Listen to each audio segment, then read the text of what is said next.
Hello, Sula here from MistyHilltops.com. Thanks for stopping by.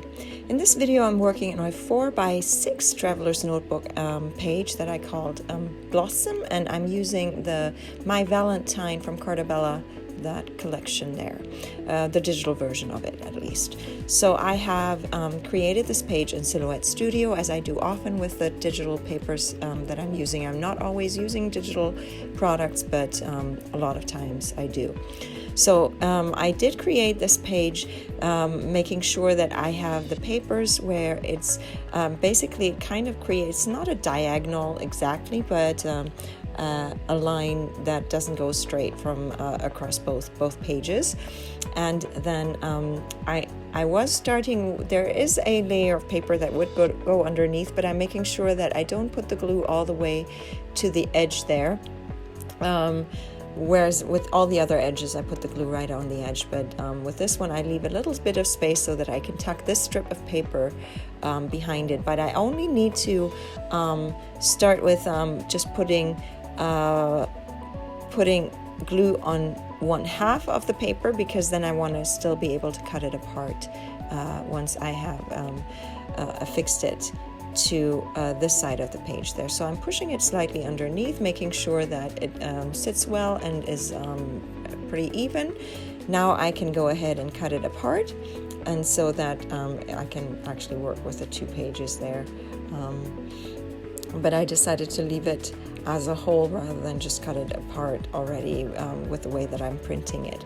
Although I do have to say, like, the smaller the bits are that I create for printing, obviously the more easily I can fit things and rearrange things on the print page.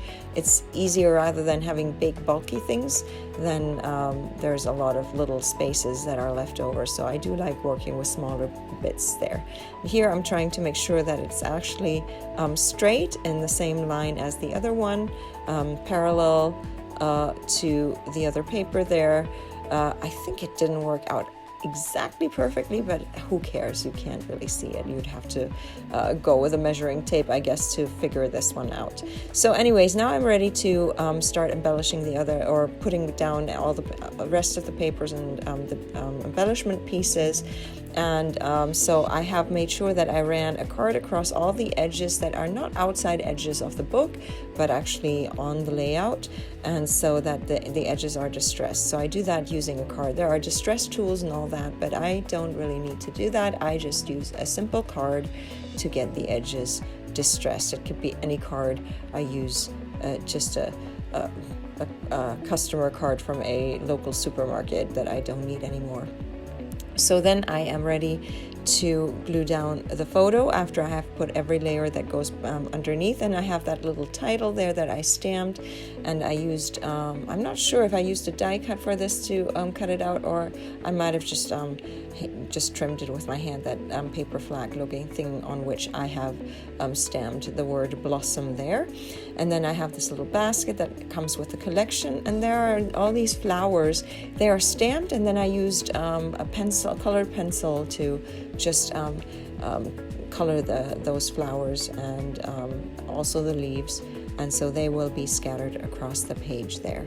So here I'm ready to work on the second cluster. I decided to put the photos not next to each other, but work on 2 pages there. And so here I have one of the flowers, and it gets a little leaf going with it. And then I have all these word strips that I am sharing as freebie on my blog, MistyHilltops.com. I will start sharing them.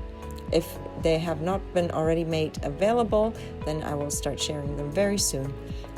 So if you are interested in getting a lot of freebies, you should check out MistyHilltops.com.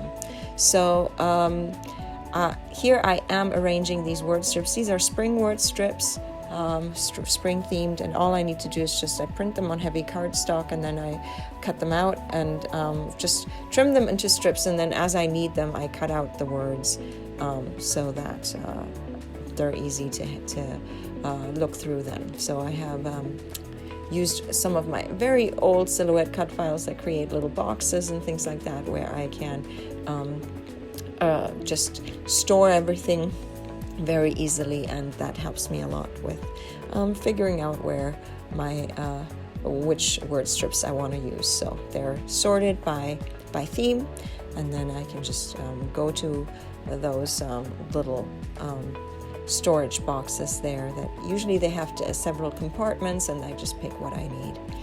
So here I am already working on that one cluster at the top there, and then now all I need to do is finish up this little cluster down at the bottom here, and so it goes with a photo and then some embellishments that go along with it. So here I'm still deciding where I want to place things. Sometimes I'm too lazy with placing things ahead of time before I actually glue it down. I just go and start, and then I figure it out as I go most of the time.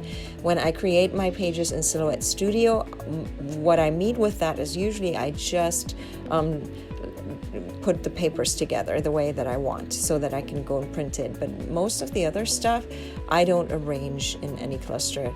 I have a general idea of what I want to do, and then I just copy them into the print page that I use for printing, and then that's how I get everything ready for printing, and then can use them. And often I use die cuts and stuff to cut out circles and all the circular elements and all that, but for this one, I have one circular element that I use one of my circle dies for. So this pretty much finishes my page. I have nothing left, I think. So I'm going to leave you some more close-ups. I hope you enjoyed this video. Give it a thumbs up if you did. Consider subscribing, and I hope you have a great day. Thanks for watching. Bye.